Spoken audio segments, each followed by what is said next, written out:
Le sujet d'aujourd'hui est le sujet qui a été choisi autour de la famille. J'ai voulu avec vous faire un voyage, réfléchir à la question de la famille en islam, non pas simplement dans l'idéal, non pas simplement dans ce que l'on répète au travers des versets du Coran ou de ce que le prophète sallallahu alayhi wa sallam a dit ou fait, mais essayer de partir de ces éléments, ces principes, ces visions et d'essayer de venir aux réalités quotidiennes qui sont les nôtres. Et pour cela, ce que j'aimerais faire avec vous, c'est faire un voyage et observer chacune des étapes de ce qui constitue le fait d'être seul d'abord, puis d'être deux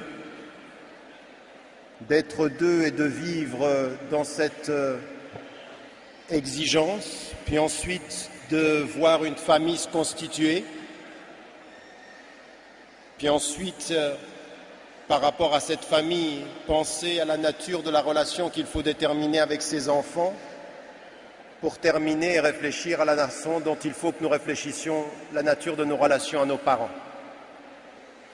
Donc un cheminement dans le temps et un cheminement qui va des textes qui nous ont été révélés dans le Coran al-Karim, mais aussi à notre réalité quotidienne et en suivant l'exemple du prophète alayhi salam.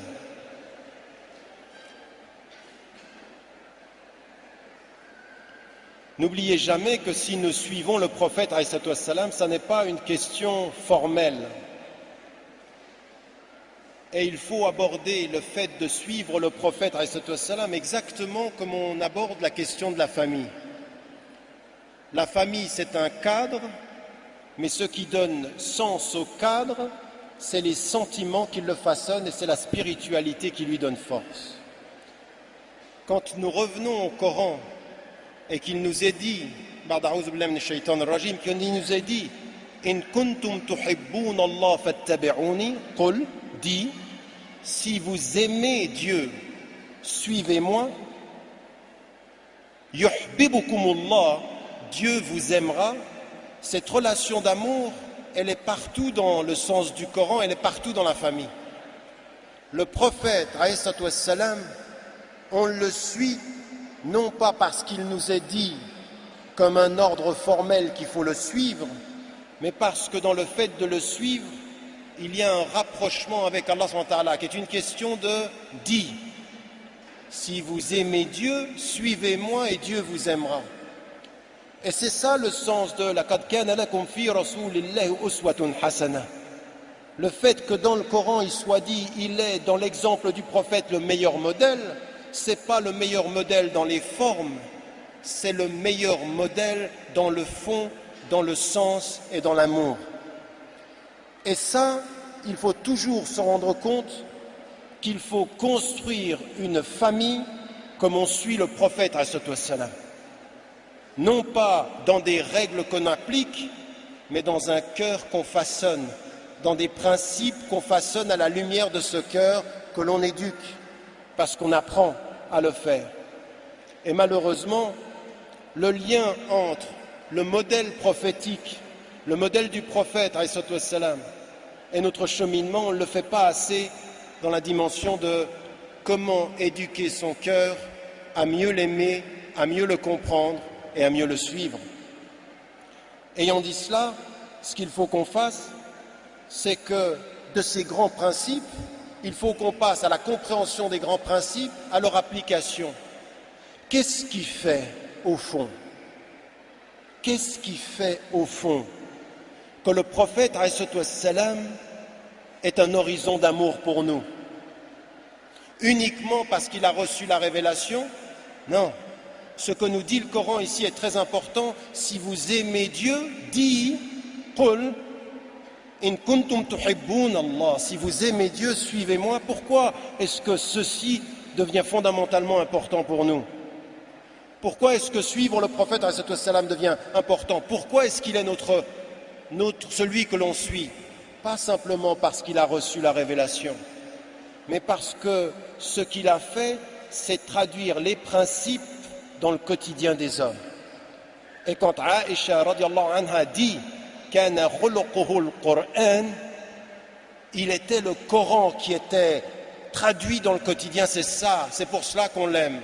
Il est celui qui a reçu, il est le mukhtar, l'élu, il est celui qui a compris, il est le faqih, et il est celui qui a appliqué, il est celui qui a tabbaq al-islam, il est celui qui l'a appliqué, et il a commencé par son cœur, et il l'a organisé dans la société en l'organisant dans sa famille. C'est ça qu'on essaye de faire, c'est à cela qu'il faut revenir. Et chacun d'entre nous, dans son application quotidienne, ne doit pas simplement y mettre des principes, il doit y mettre du cœur. Il ne doit pas simplement y mettre du cœur, il doit y mettre de l'apprentissage. Il ne doit pas simplement y mettre de l'apprentissage et du cœur, il doit y mettre de la connaissance. Une connaissance qui est compréhension et qui est amour. Parce que le prophète, il est la voie qui nous rapproche de l'unique. La ilaha illallah. Cette dimension de la famille, c'est comme ceci qu'il faut y entrer, c'est comme ceci que je vous propose ce voyage à travers l'exemple du prophète et de partir des grands principes et d'observer les petits détails pour se poser la question fondamentale de comment, de l'idéal à la réalité, on va suivre des étapes, on va suivre des exigences et on va comprendre qu'aujourd'hui, comme hier d'ailleurs, mais peut-être encore plus aujourd'hui qu'hier, constituer une famille, vivre avec un homme, vivre avec une femme, être un papa, être une maman, être une fille, être un garçon, le fils ou la fille de son père, c'est un djihad.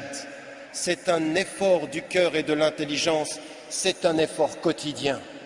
Ce djihad-là, il est fondamentalement important. Vous savez, un jour, des gens étaient venus vers un cheikh, c'était une situation de guerre, c'était une situation de conflit, et il lui dit, nous, ce qu'on veut, c'est aller mourir, fi sabilillah, el mautu fi sabilillah.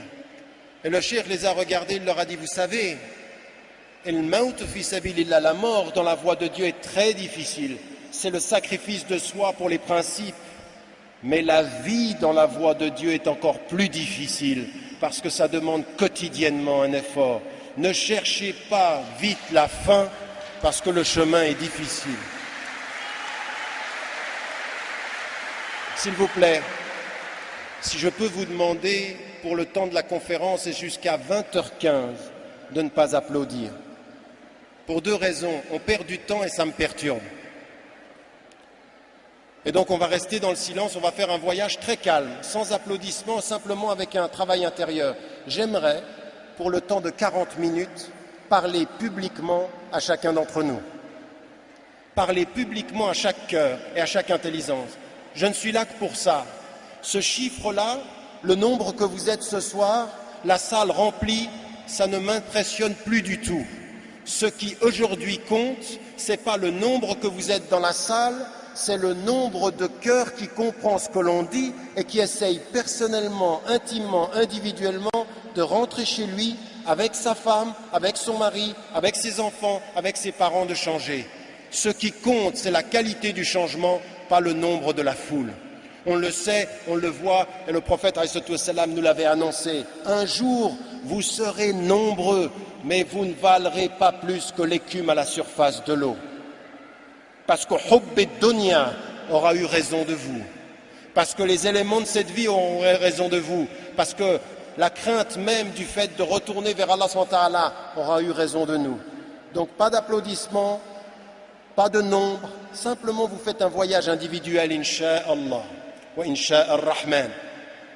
Donc ce que j'aimerais simplement faire, c'est avancer et des grands principes, aller vers les détails et suivre le prophète, comment il était avec son épouse, comment il était aussi avec ses enfants, avec ses filles, comment il a enseigné à être avec ses parents, Inch'Allah. L'exemplarité du prophète, c'est ceci. Et nous le savons. La première des choses dans l'ordre de la famille, c'est quand on est seul et quand on est un individu devant Dieu et qu'on sait qu'un jour, de toute façon, on va se retrouver tout seul.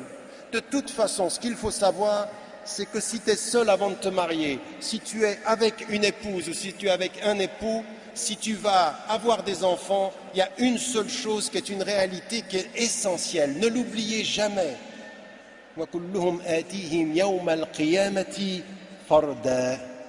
Chacun d'entre nous revient à Allah subhanahu wa ta'ala seul. De toute façon, on construit une famille dans les principes et l'amour. On vit dans les principes et l'amour. On éduque dans les principes et l'amour, mais on n'oublie pas une chose. On est responsable de soi, on est responsable de son cœur, on est responsable de son intelligence. Et un jour ou l'autre, on est devant Dieu tout seul. C'est un voyage solitaire dans le couple, dans la famille.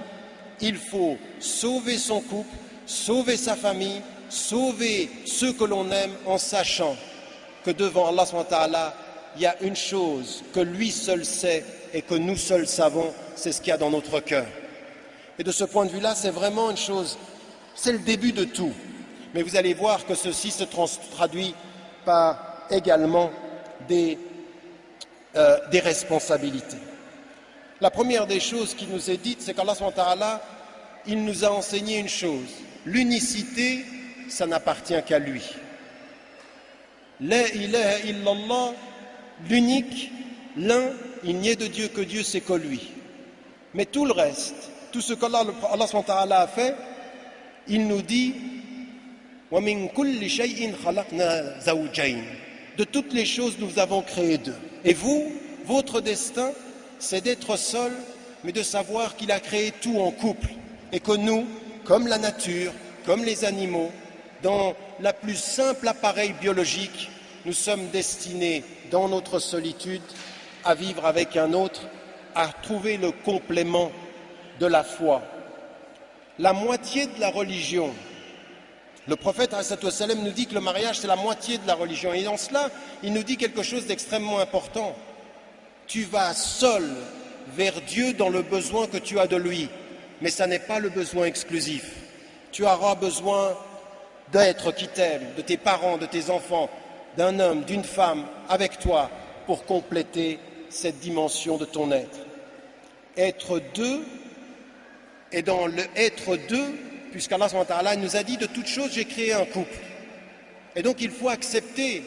Alors bien sûr, en islam, il n'y a pas une obligation absolue de se marier. Et nous, on a des savants, on a des hommes ou des femmes qui ont décidé qu'ils ne se mariaient pas.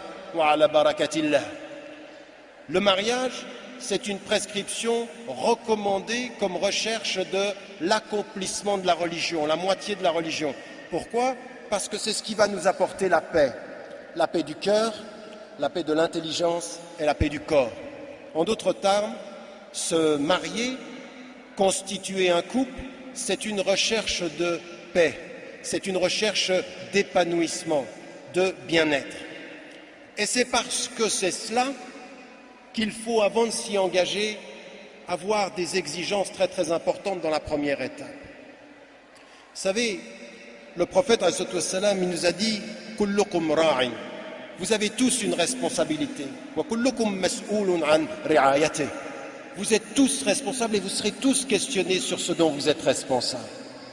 Et là, souvent, nous on passe à la deuxième partie du hadith du prophète, où il est dit simplement que tu es responsable de ta famille, tu es responsable de l'engagement familial pour la femme. Mais il y a une autre chose qui est importante. Et il y a une autre chose qui est importante au moment où on parle de la famille, de quoi chacun d'entre nous est responsable avant d'être responsable d'un autre. N'évitez jamais cette étape. N'évitez jamais cette étape. Si le prophète a dit et répété que la meilleure épouse, quand il s'adressait aux hommes, la meilleure des épouses, elle est pieuse, elle est affectueuse. Elle est pieuse parce qu'elle a le sens des principes, elle sait où elle va. Elle est affectueuse parce qu'elle reconnaît le besoin de l'autre. La même chose d'ailleurs de la part du prophète, Aïcha radiallahu anha nous décrit un prophète, le prophète alayhi salam, extrêmement attentif.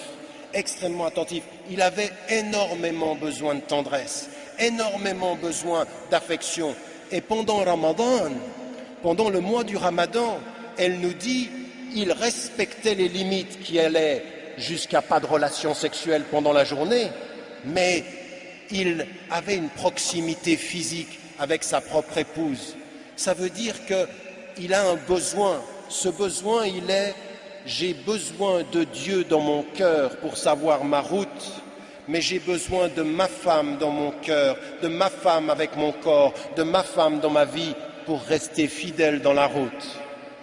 Dieu pour la route et toi avec moi sur la route. » Parce qu'il faut savoir ce cheminement, c'est ça que l'on cherche, c'est ça la paix. Et donc le prophète alayhi salam, il nous enseigne des dimensions importantes, mais revenons au début du hadith. Chacun d'entre nous, kullukum ra'in, vous avez tous une responsabilité. Kullukum, avant de faire la distinction entre l'homme et la femme, il a dit tous, chacun d'entre nous personnellement, chacun dans cette salle. Et il dit même plus, kullukum mas'oulun, vous allez tous être questionnés sur votre responsabilité. C'est laquelle la responsabilité? Maintenant vous oubliez tout le monde. Vous oubliez votre papa, vous oubliez votre maman, vous oubliez vos fils et vos filles, vous oubliez votre mari et votre femme, et vous vous dites, de quoi suis-je d'abord responsable?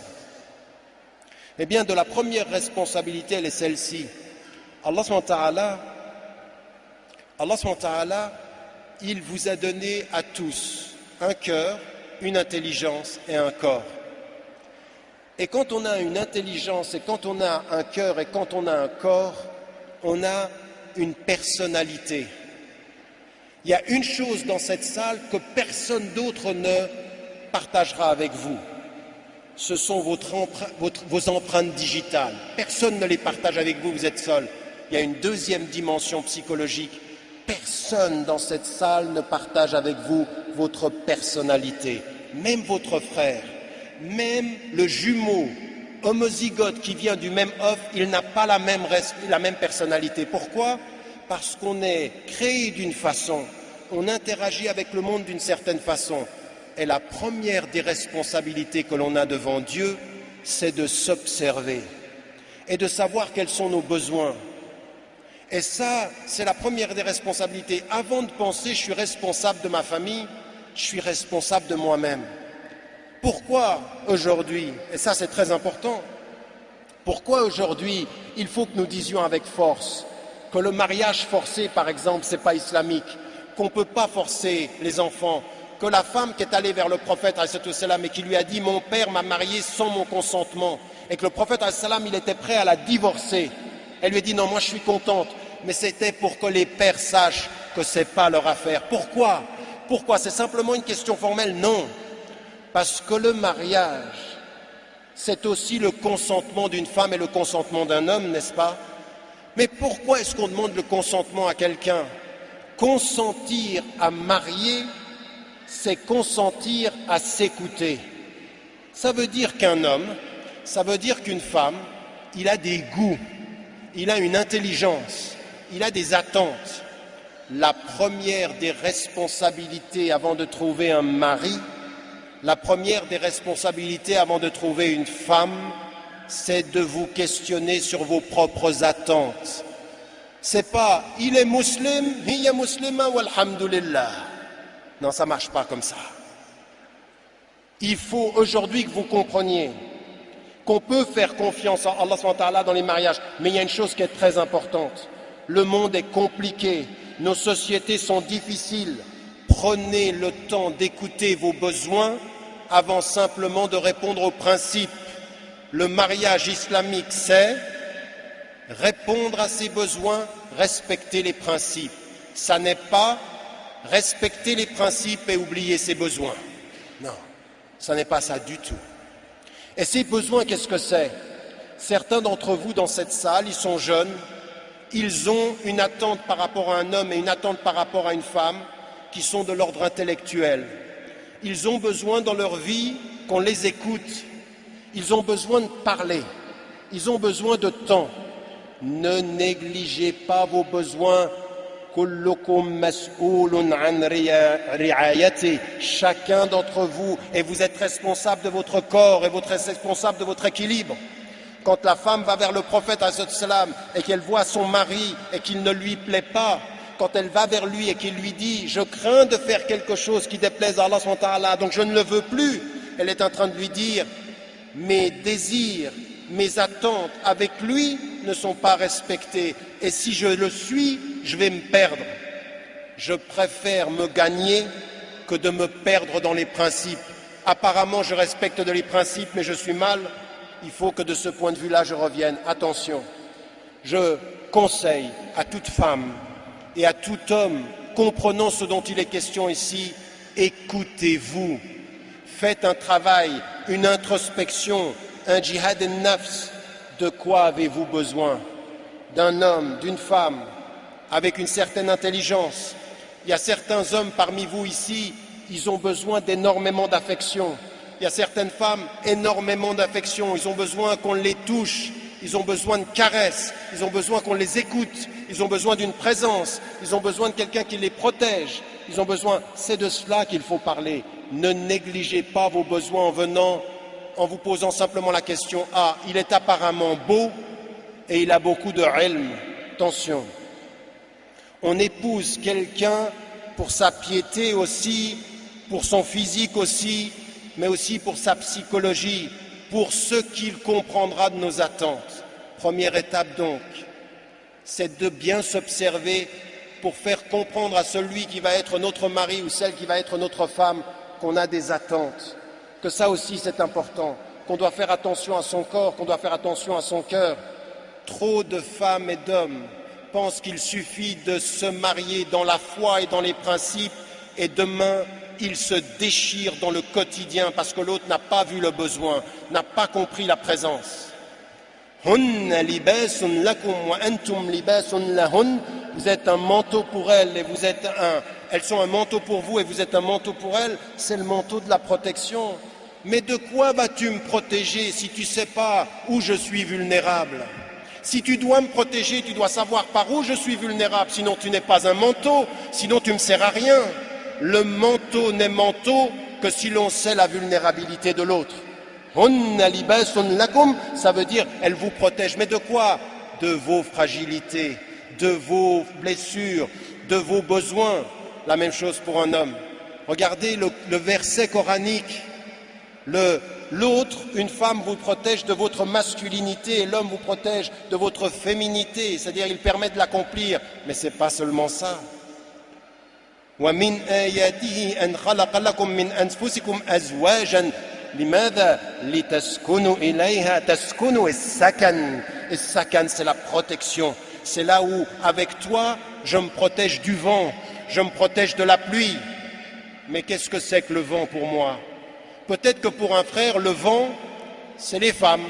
Peut-être que pour un frère, le vent, c'est le besoin de tendresse. Peut-être que pour un frère, le vent, c'est la télévision. Chacun a ses faiblesses. Chacun doit chercher la couverture qu'il lui faut. Mais pour que je sache ta couverture, il faut que tu te saches toi-même. Il faut que tu fasses ce travail-là. Ne vous négligez pas. Il ne s'agit pas d'être égocentrique, il s'agit de savoir quels sont nos besoins. Il s'agit de savoir comment est-ce que, simplement en toute humilité, savoir ce dont on a besoin comme femme et comme homme. Première étape du mariage. Et ça, c'est très très important. Il y a des hommes, il y a des femmes, et nous, certains d'entre frères, on le reconnaît après 10 ans, 15 ans de mariage, où vous avez une femme, où vous avez un mari qui a besoin d'entendre des mots qui l'apaisent. Le prophète, regardez Khadija, radiallahu anha. Khadija, vous pensez qu'elle a choisi le prophète comment? Elle est chef d'entreprise, elle est commerçante. Elle a besoin de 3 qualités, la rigueur, la confiance et l'efficacité. La rigueur dans le traitement des affaires, la confiance et qu'il ne trahira pas, et l'efficacité. Le prophète, il est parti, elle l'a fait surveiller. Il a été de confiance, il a été rigoureux et il est revenu avec bien plus de bénéfices que ce qu'elle attendait. Elle avait un besoin d'un homme qui lui plaisait, elle avait une attente sur son intelligence, il a répondu à ses qualités. Elle s'est écoutée et elle l'a choisi, elle l'a fait venir à lui. Dans la situation tout à fait particulière d'une femme qui avait une autorité et une indépendance. Une femme qui s'est écoutée et qui a construit sa relation. Mais pas seulement. Regardez la force de la femme. Quand le prophète ﷺ reçoit la révélation, quand il reçoit quand il entend ceci et qu'il vient chez lui et qu'il dit quoi? Mais comme un enfant. Le prophète ﷺ, il a un doute comme un enfant. Zammilouni, zammilouni, zammilouni, protégez-moi, enveloppez-moi, enveloppez-moi, j'ai besoin de quelque chose. Elle le couvre et ensuite regardez la femme, regardez la psychologie. Elle sait exactement au moment de son doute ce dont il a besoin. Elle a écouté sa fragilité et lui a répondu avec la force. Tu es un homme honnête, tu respectes les liens de parenté, tu respectes les pauvres. Elle lui a donné la force. Hunna libasun lakum. Hunna libasun lakum. Mais pourquoi? Parce qu'au moment de sa fragilité, elle est venue avec la force. Elle est venue avec ce qu'il fallait. Regardez ce que c'est qu'un couple, ça commence comme ça. Mais pour arriver à cette qualité-là, c'est pas deux êtres qui se négligent, c'est deux êtres qui s'écoutent, qui font un djihad al-nafs et qui viennent, j'ai ce besoin, j'aimerais que tu comprennes ça, fais attention à cela. Et l'autre de la même façon, c'est deux horizons qui viennent et qui suivent les traces du prophète alayhi wassalam. Pas d'idéalisme dans les mariages. Faites attention, vous savez, on est ici, c'est le Bourget, je ne sais pas, il y a combien de dizaines de milliers de frères et de sœurs, on parle de la famille, on regarde la société à l'extérieur et on se dit, nous au moins on a la famille. Attention, attention, il se peut qu'on ait la famille verbalement, mais que dans le quotidien aujourd'hui, il y a beaucoup de choses qui n'aillent pas. Les crises affectives, les divorces, l'augmentation du divorce qui atteint exactement dans certaines régions le même taux que toutes les autres personnes. Nous n'avons sur le plan pratique de leçons à donner à personne. Nous avons sur le plan des théoriques des leçons à réapprendre de nos textes, du prophète, du Coran et de la tradition telle qu'elle est dans ses racines, non pas dans un idéal, mais dans le quotidien de nos vies. De ce point de vue, nous avons à suivre effectivement le prophète est arrivé à cet horizon-là. Ça veut dire que quand le prophète parle de l'affection, ça aussi c'est très important. Vous avez remarqué une chose, c'est que beaucoup des relations qui sont liées à la famille sont souvent dans l'ordre de la protection. Et l'ordre de la protection, il est symbolique ici, c'est l'ordre de la protection de la foi et du cœur. Vous savez, quand quelqu'un vous dit « La ilaha illallah, je suis avec Allah, il y va ». Non, attention, protège-toi. Nous sommes tous très fragiles. Le prophète, il se protégeait. Le prophète, quand il parle aux croyants et qu'ils ont 13 ans de révélation, 13 ans de révélation, c'est dans la nuit qu'ils cherchent la protection. Sallu wa nasu niyam, priez pendant que les gens dorment, c'est ce qu'il dit à Médine, et il leur parle de cette force spirituelle, il faut s'armer, ça ne s'arrête jamais. Le prophète, il priait des nuits et des nuits entières pour s'armer, et il s'entourait de cette protection-là.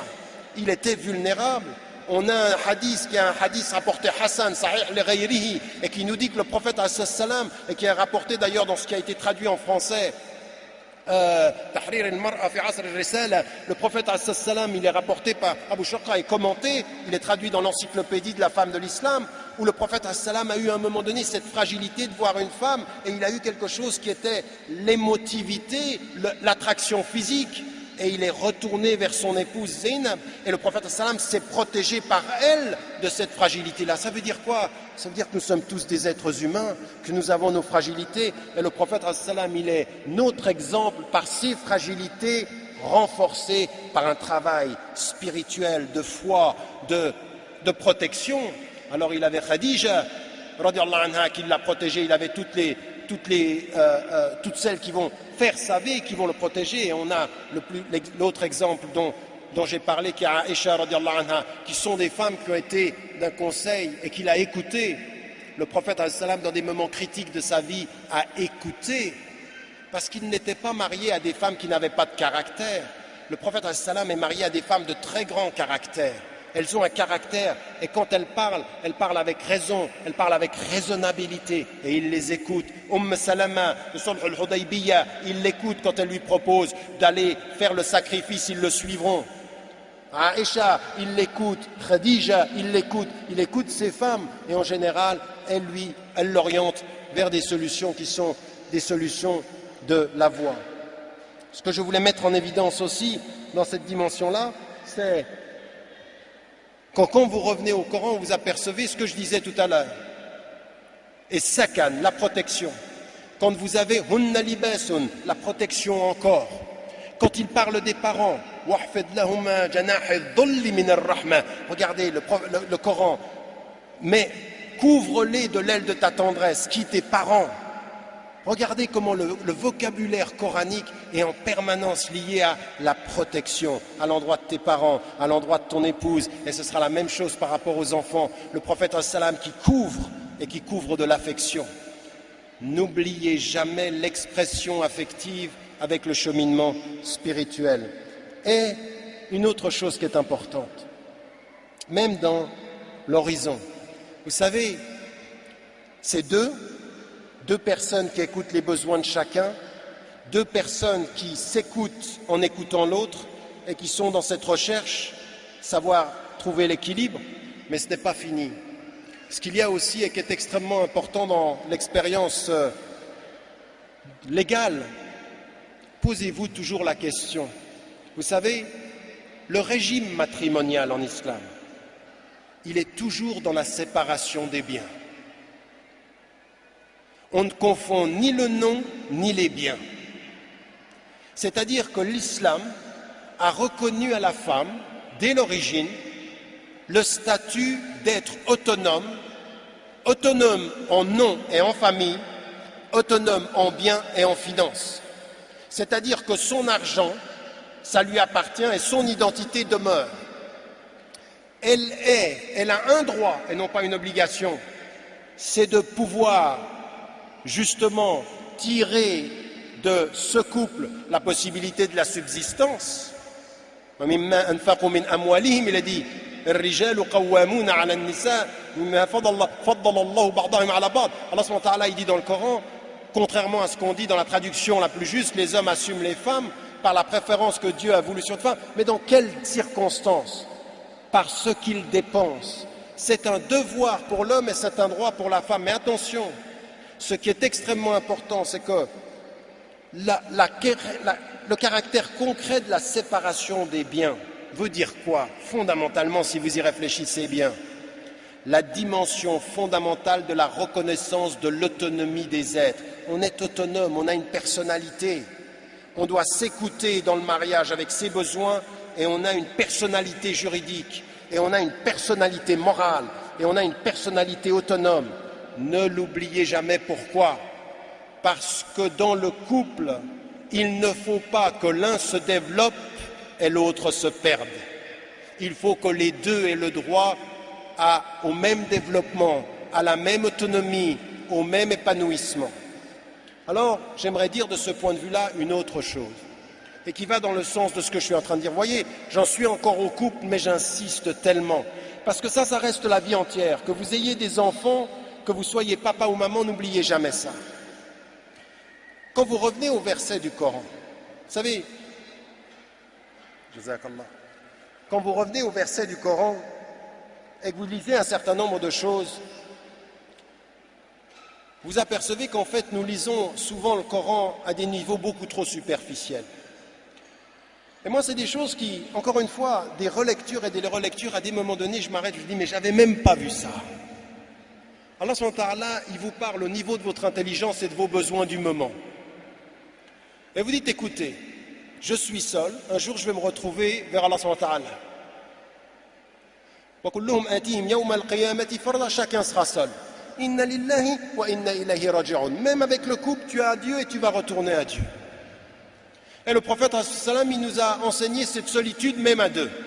Bien. Et à un moment donné, il nous dit dans le Coran une chose qui parle à l'individu, mais qu'on doit comprendre en couple. Il y a un verset du Coran qui parle à l'individu, mais il faut le comprendre à deux. La yukallifu Allahu nafsan illa wus'aha. Dieu ne demande pas à un être plus que ce qu'il peut porter. Et souvent, nous on reprend ce verset, on le lit tout seul. On se dit, Allah subhanahu wa ta'ala, il ne va pas me demander plus que ce que je peux porter. Arrêtons-nous un petit moment. Réfléchissons à ce verset.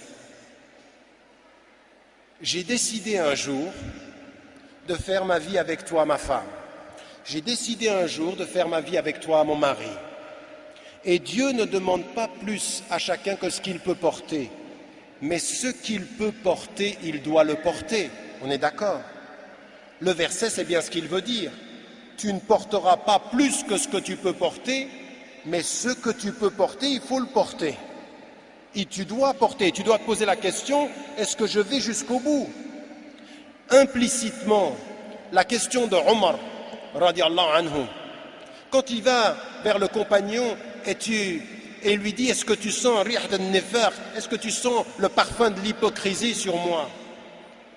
Il demande quoi? Il est tout le temps en train de se questionner, est-ce que je ne suis pas un hypocrite? Est-ce que je fais... Donc il a une question individuelle.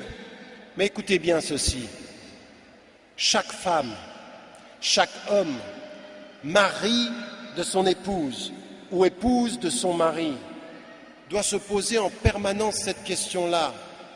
Il ne faut pas que je sois pour ma femme, il ne faut pas que je sois pour mon mari, celle ou celui qui l'empêche de répondre aux potentialités que Dieu a mis en lui. Écoutez-moi bien, Allah a dit, tu ne dois pas porter plus que ce que tu peux porter, ça veut dire ce que tu peux porter, tu dois le porter. La personne qui vous accompagne doit faire attention à vous permettre de porter ce que vous devez porter et de vous y aider. Et ça, c'est très important. C'est tellement important que si je suis ta femme, que si je suis ton mari, il y a des hommes, ils sont accompagnés de femmes qui ont des potentialités extraordinaires. Elles ne peuvent pas s'épanouir parce que l'homme, il pense à lui et il ne pense pas à elle. Et le jour du jugement dernier, Allah subhanahu wa ta'ala posera la question, est-ce que tu as fait tout ce que tu pouvais faire? Le mari sera responsable de ne pas avoir laissé sa femme s'épanouir, accomplir ce qu'elle avait à faire. Il y a des femmes d'une compétence extraordinaire. Et s'il y a une chose que vous ne trouverez jamais chez le prophète, toutes les femmes qui sont apparues et qui étaient ses épouses ou les femmes qui étaient des compagnons du prophète, elles sont allées au bout de leur potentialité. Et nous, ce que nous devons faire dans notre couple, je suis là pour te permettre d'aller au bout de tes potentialités. Je suis la protection de tes fragilités et le chemin de tes potentialités. À la femme comme à l'homme. Que tous les maris qui sont ici, que toutes les femmes qui sont ici se souviennent bien de ça. Le prophète s'appuyait sur l'intelligence et l'épanouissement de chacun. Vous ne faites pas un couple sans épanouissement potentiel. Chacun doit le vouloir pour soi et chacun doit le vouloir, incha'Allah, pour l'autre. Et ça, c'est une dimension importante. J'aimerais mettre en évidence un certain nombre de choses qu'il faut vraiment réaliser avec ses enfants aussi. Vient un jour où on a des enfants, vient un jour où il faut accompagner ses enfants. Et j'aimerais simplement vous dire, n'oubliez jamais que vous êtes un homme, que vous êtes une femme et que vous n'êtes pas simplement des parents. Ne faites pas en sorte que vos enfants vous empêchent d'être des femmes et des hommes et que vous ayez à répondre à Allah subhanahu wa ta'ala. Il ne faut pas oublier ça. Vous n'êtes pas que papa, vous n'êtes pas que maman.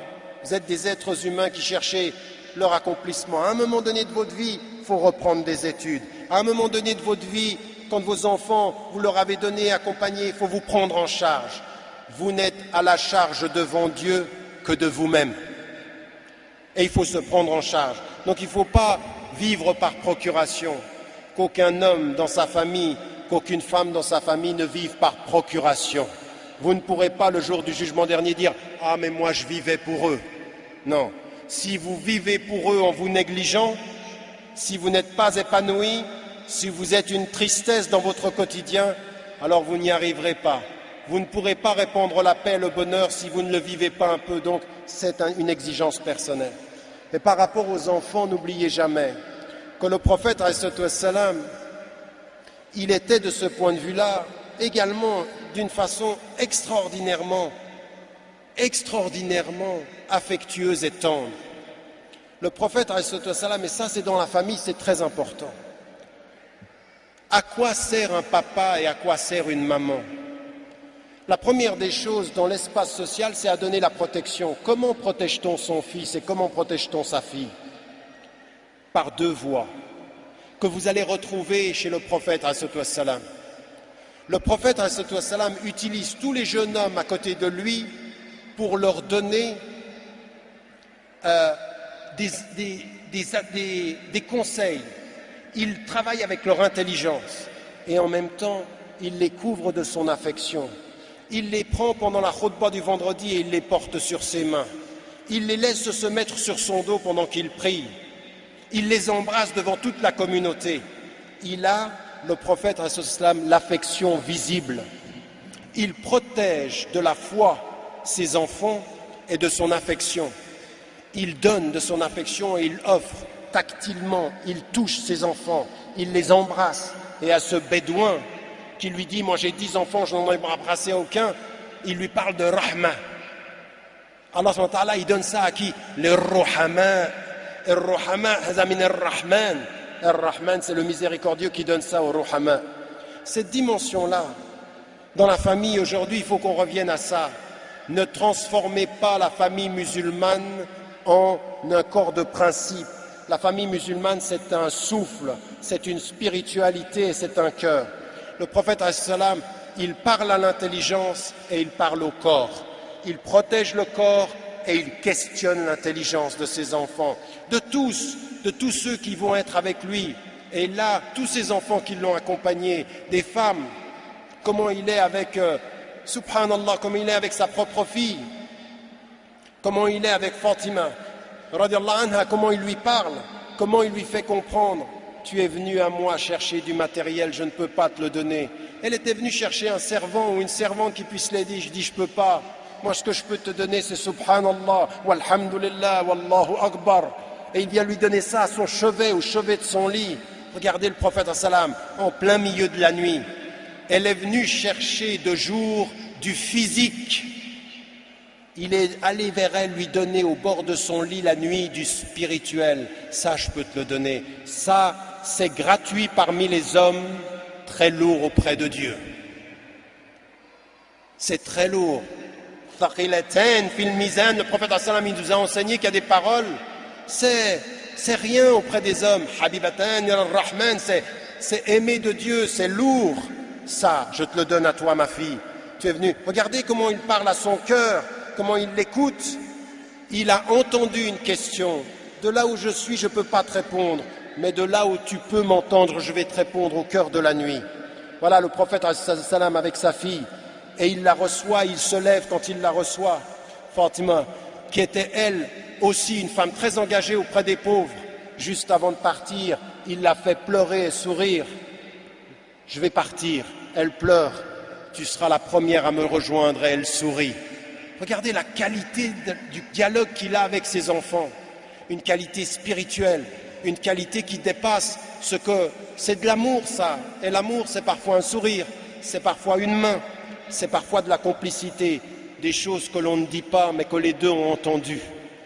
Ça, c'est le prophète, et ça, c'est ce qu'on doit aujourd'hui appliquer dans notre famille, mais avec 3 choses. La première des choses, c'est dispenser la connaissance. N'oubliez jamais que le prophète, a offert à ses compagnes, comme à ses enfants, la connaissance. Et pourquoi la connaissance est importante? Parce que la connaissance, c'est ce qui donne la conscience de Dieu. Innama yakhshallaha min ibadihi al-ulama. Donc, le cœur va rester réveillé dans le travail de la connaissance. Invitez vos enfants à la connaissance. Éteignez les postes de télévision quand il n'y a rien d'intéressant. Ouvrez les livres pour lire. Donnez des livres de littérature, d'imaginaire. façonner les intelligences, façonner les esprits. Le prophète salam a été enseigné par Dieu qui était Rabbul Alamin. Rabbul Alamin, il lui dit Wal Qamar, il lui dit Wal Fajr, il lui dit Wal Sama, il lui dit regarde, ça c'est un livre, lis, apprends, sois curieux. Vous devez donner à vos enfants le sens de la curiosité, le sens de la connaissance, le sens du livre. Il faut un djihad de l'intelligence, il faut un djihad de la lecture. Ça ne suffit pas de venir à une conférence islamique en entendant « Iqra bismi rabbik » et puis de dire « l'islam dit ça », les musulmans ne le disent plus. L'islam dit « Iqra bismi rabbik », les musulmans ne le disent plus dans leur famille. Prends des livres sur l'islam. Mais quels sont les livres sur l'islam? Uniquement des livres qui parlent de l'islam? Non. Des livres sur la société, des livres sur les êtres humains, des livres sur les droits, des livres sur la sociologie. Tous les livres qui façonnent l'intelligence orienteront ton cœur si tu es dans la lumière, Inch'Allah. Et ça, c'est une chose qui est importante, renouer avec l'intelligence dans la maison. Deuxième des choses, il faut offrir énormément de cette présence et de cette tendresse. Et là encore, ce n'est pas simplement une question de quantité, c'est une question de qualité de présence, de qualité de communication, de trouver à écouter davantage, à dire davantage. Et vous apercevez, vous savez, je veux dire, pour les gens qui sont de notre génération, maintenant on a dépassé les 40 ans, nous reviennent en mémoire des choses que nos parents nous ont dites, qui paraissaient rien et qui sont tellement importantes. Donc de ce point de vue-là,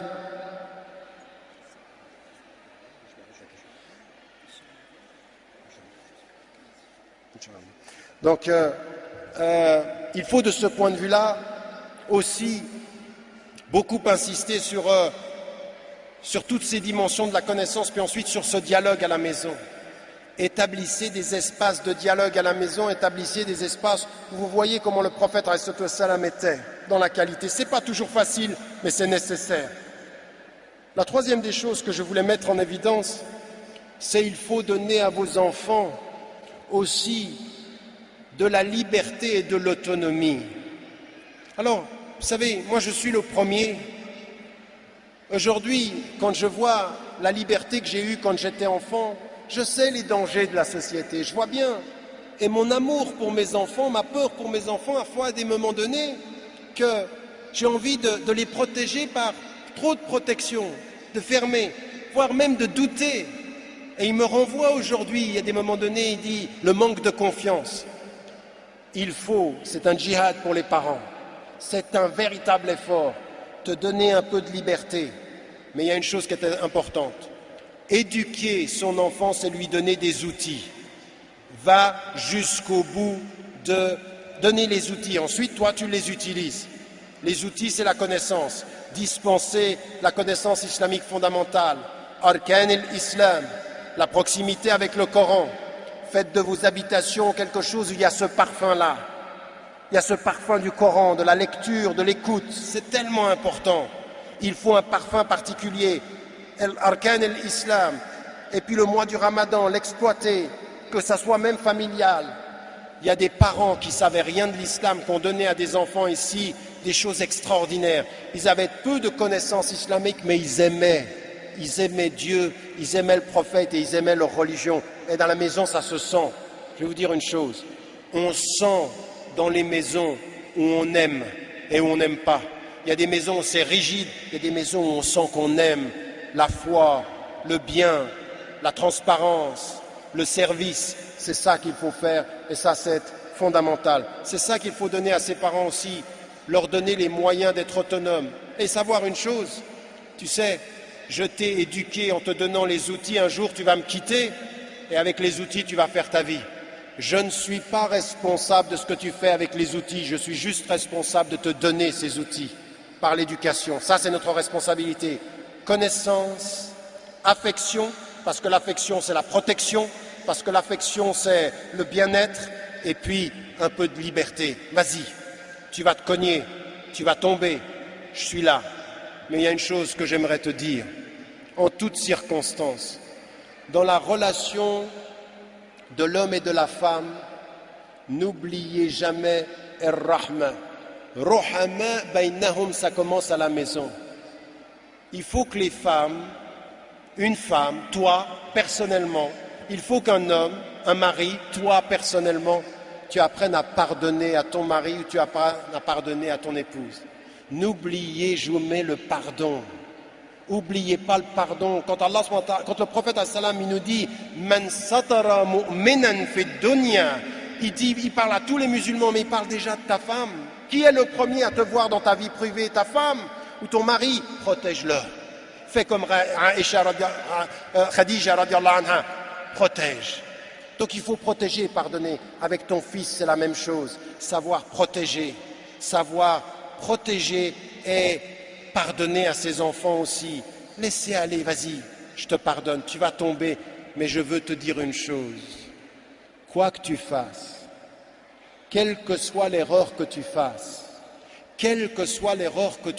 dans cette société ou ailleurs, je suis ton papa, je suis ta maman, reviens. Il y a toujours une place dans mon cœur, même si apparemment il n'y en a pas. Et je propose à toutes les mamans et à tous les papas, ne fermez jamais définitivement la porte de votre cœur. Jamais. Jamais. Apprenez à pardonner. Nos enfants ont besoin de pardon. Ils ont besoin d'amour. Ils ont besoin de cet accueil. Ne jamais fermer cette porte. Et je termine maintenant simplement en disant une chose.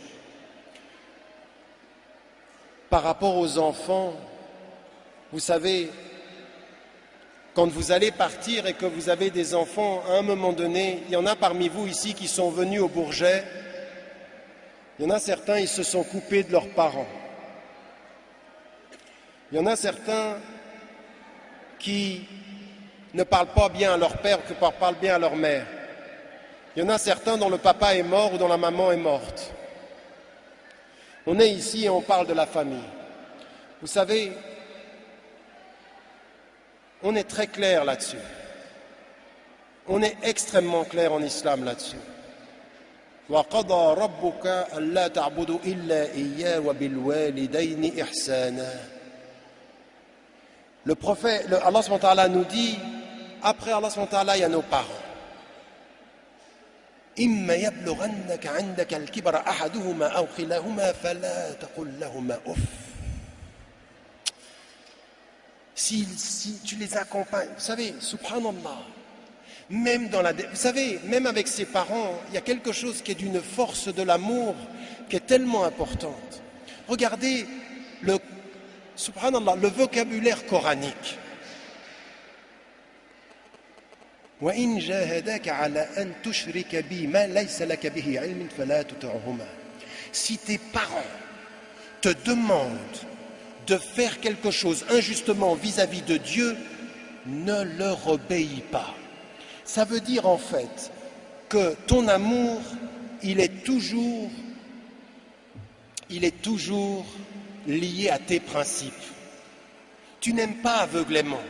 Je t'aime papa, je t'aime maman. Mais si tu me demandes devant Dieu de faire quelque chose qui lui déplaît, je ne peux pas.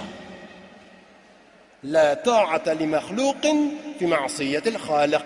Tu n'obéis pas à une créature en désobéissance aux créatures. C'est pas possible. Je ne peux pas. Et le Coran te le dit, s'il t'oblige ou t'invite à quelque chose qui est contre, alors ne leur obéis pas. Mais attendez, regardez ce qui vient. Wa sahibhuma fi dunya ma'rufa. Et accompagne-les de la meilleure des façons. En d'autres termes, mon amour n'est pas aveugle, mais même si vous ne respectez pas les principes, par ordre de Dieu, je dois vous accompagner. Et regardez le vocabulaire coranique, je termine tout de suite. C'est fini, merci. Inch'Allah les frères, tout de suite. Donnez-moi 2 minutes et je conclus. Regardez le vocabulaire coranique. وَاتَّبِعْ سَبِيلَ مَنْ أَنَابَ إِلَيْهِ. Regardez les 2 mots ici. Ça, on ne fait pas assez en islam, on ne fait pas assez dans nos commentaires. Allah subhanahu wa ta'ala, il nous dit 2 choses dans le Coran. Accompagne-les de la meilleure des façons. Donc, les parents qui n'auraient pas suivi l'islam ou qui te demanderaient quelque chose d'injuste, وَاتَّبِعْ سَبِيلَ, et suis le chemin. Accompagne-les et suis le chemin. Tu suis le chemin de tes principes et tu accompagnes ceux qui ont droit à ton amour. Regardez cette formule, c'est en 2 versets du Coran. Si vous n'arrêtez pas et si vous n'allez pas dans cette profondeur, vous ne comprenez pas cette force de l'islam. C'est exactement ce que dira Ibn Hanbal quand quelqu'un viendra lui poser la question sur « dois-je suivre mes parents ou dois-je partir en situation de guerre ?» Regardez, suis tes principes, suis ceux qui suivent les principes, mais n'oublie jamais d'accompagner de cœur. Donc d'intelligence, de cœur et de corps, tu suis les principes, de cœur avec tes parents. Sahib, tu es un ami de leur route, mais tu suis.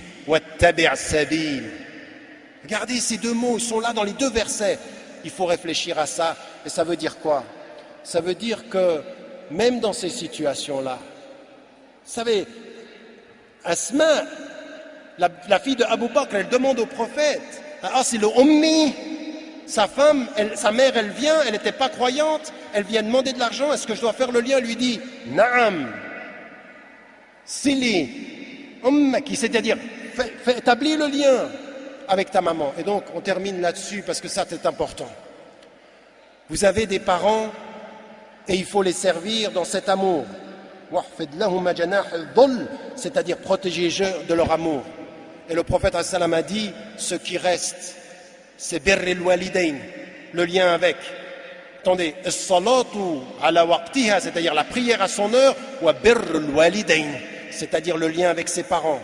Ensuite de ça, quand ils sont là, les invocations et le service, servir. Mais ça va très loin. Toi et ton argent, tu appartiens à ton père et tu dois par 3 fois Ummak, c'est ta mère que tu dois faire, à laquelle tu dois faire attention. Donc un service absolu. Et la deuxième des choses, c'est que même s'ils te demandent de faire des choses qui ne sont pas islamiques, même s'ils n'étaient pas croyants, même si tu t'es converti, qu'ils ne le sont pas, tu les accompagnes de la meilleure des façons, même si tu suis la voie de l'islam. Tu suis la voie de l'islam et tu accompagnes tes parents et tu les sers. Mais ça, s'il vous plaît, ça n'est pas des mots. C'est chacun d'entre vous ici, quelle relation vous avez avec votre maman, quelle relation vous avez avec votre papa. Et s'il est parti, si votre papa est parti, rahimahullah, et si votre maman est partie, rahimahullah, invoquez. Ils sont là avec vous dans votre cœur quand vous êtes avec eux. Et Allah subhanahu wa ta'ala, il entend ceci, ces invocations-là, ce service-là. Mais écoutez, vous voulez être des citoyens français? Vous voulez être des citoyens qui contribuent au futur de la France? Soyez des enfants respectables. Soyez des filles et des hommes respectables. Je ne sais pas un grand citoyen qui ne sache pas ce que c'est qu'être un bon enfant. L'enfant de son père et de sa mère, la fille de son père et de sa mère. Vous pourrez me dire ce que vous voulez sur la citoyenneté. Si tu ne sais pas servir tes parents, tu ne serviras pas ta patrie. Wallahu a'lam wa a'la wa ahkam. Wassalamu alaikum wa rahmatullah.